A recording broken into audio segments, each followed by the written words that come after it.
It is no longer I who live, but it is Christ who lives in me. Letter of St. Paul to the Galatians, chapter 2, verses 20.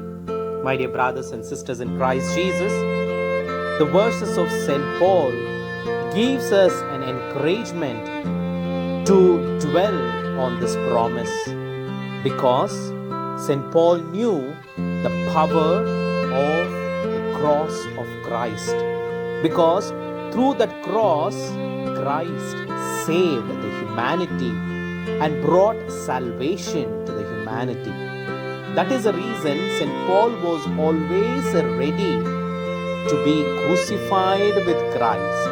And he knew that it is Christ who lives in him because he embraced the cross and did not escape the cross.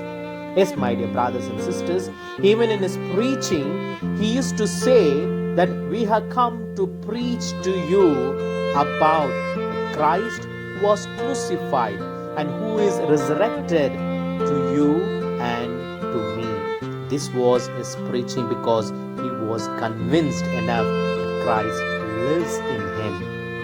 My dear brothers and sisters, through the sacraments that we receive, Christ come to us through his body and blood. Through the sacraments that we receive, whether it's baptism, confirmation, Holy Communion, reconciliation, we receive Christ.